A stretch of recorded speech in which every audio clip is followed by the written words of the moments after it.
Aujourd'hui, on va parler pommes de terre et je vous vois venir, vous allez me dire la pomme de terre, c'est pas rentable. C'est vrai, vous avez raison. La pomme de terre de conservation n'est pas très rentable sur une petite surface et une micro-ferme. Par contre, la pomme de terre nouvelle, variété précoce, peut être très rentable.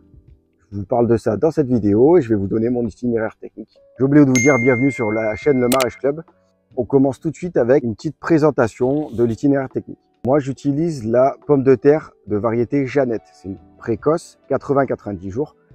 Je l'ai testé l'année dernière beaucoup. Avant, je faisais de la Mona Lisa, Charlotte et une genre de binge, mais je me souviens plus du nom. Ah oui, Agnelle. Le sol est à plus de 10 degrés, donc on est bon. Je vais faire 2 rangs. Comme vous voyez là, je vais suivre le goutte à goutte en fait. Et je vais planter mes pommes de terre tous les 20 cm. En fait, je vais mettre des pommes de terre à chaque goutteur parce que mes gouteurs sont espacés de 20 cm. Je vous conseille quand même d'acheter des pommes de terre certifiées et d'un fournisseur parce que les maladies peuvent se transmettre par le bulbe de génération en génération. Pour la fertilisation, donc là, j'étais à la base sur de la carotte, mais j'ai tout raté. Donc la fertilisation a été faite, je n'ai pas besoin de refertiliser derrière. Mais en général, je mets du 5,3,8 et je mets 6 kg pour 20 mètres. Donc ça il correspond à peu près à 200 unités d'azote. Pour l'irrigation, j'ai l'aspersion et le goutte à goutte. Pour l'aspersion, il faut faire très attention au mildiou. Moi, je suis dans le Var, il y a souvent du vent. Donc le mildiou, c'est pas un gros problème chez nous. Attention au stress hydrique. La pomme de terre, elle déteste ça. Il vous faut quand même un sol très humide. Préparation de sol. En général, je mets un coup de griffe. Soit je travaille mon sol si j'en ai besoin. Si j'ai pas besoin de travailler le sol, je mets un coup de griffe. Je mets mon engrais, je mets un coup de griffe et je plante. Je vais venir ramener du broyat environ 15 à 20 cm par-dessus, ce qui va faire mon butage.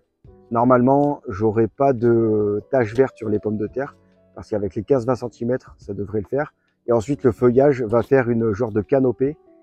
Je vais mettre aussi par-dessus un filet anti-insectes avec des grosses mailles, donc c'est un filet top climat en fait. Début août, j'ai ma première récolte. Je lave mes pommes de terre, je les mets sur le marché. En général, les 10 kg, ils partent avant 10 heures. Le calibre, c'est à peu près ça. Voilà. J'ai oublié de vous dire que la pomme de terre n'a pas vraiment besoin d'être germée, comme on voit de partout, faites germer et tout. On s'en fout, dans tous les cas, elle va germer. Vous aurez un peu moins de précocité. On est en mai, donc le printemps est là, il fait chaud, on s'en fout. J'ai des pommes de terre qui ont germé comme ça, d'autres qui ont pas vu, qui étaient à l'ombre, donc elles ont fait des germes énormes. Je les enlève, ça va pas faire crever le truc, j'aurai pas moins de rendement. Bon allez, assez parlé, je vais planter.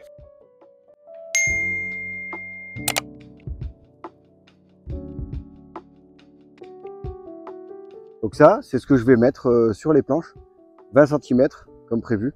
Ça fait à peu près 16 brouettes comme celle que j'ai là. Donc ça fait pas mal d'allers-retours, mais ça vaut vraiment le coup parce qu'on ne bute pas en fait. Une fois que vous avez fini de faire ce travail, vous attendez la récolte tout simplement.